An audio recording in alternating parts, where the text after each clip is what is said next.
रहे हैं बगैर से डीडी धमाका को। मोरे लागो दर्द कमरिया, अभी मोर नया बाऊ मरिया। ओ जी मोरे लागो दर्द कमरिया, अभी मोर नया बाऊ मरिया।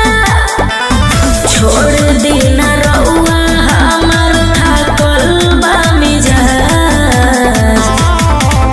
हर रात भर नाचाई बुरे पाएला हई मरद रंगबा हई मरद रंगबा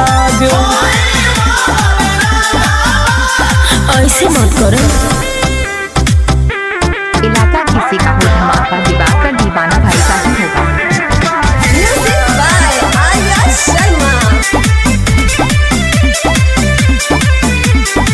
जाड़ा के दिन में देनी रउआ गरमी छोड़ाई। गदर मचा दे मुका देबू तो चदर ओढ़ाई। चुप रहो।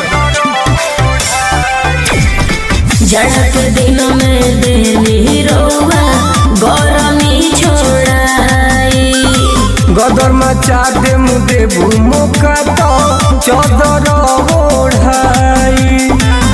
लागता कि जान हमार लेब आज। हर रात भर नाचाई बुरे का जाला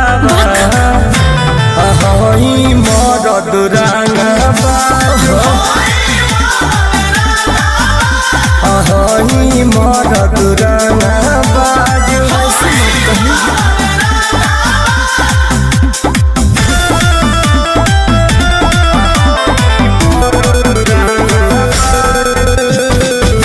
अभी सुन रहे दिवाकर दीवाना भाई।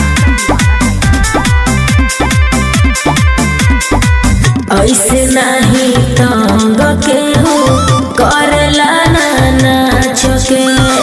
बिना मजा ले नहीं जाए दे हम बाच के।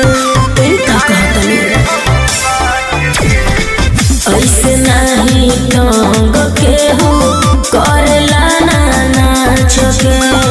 सुनील टुन जाए नदी है सहारा के बाच के। नाचो स्टार्ट भइल हो खदे हो साज।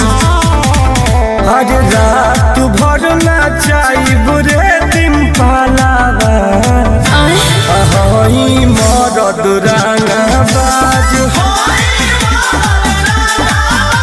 हई मरद रंगबाज।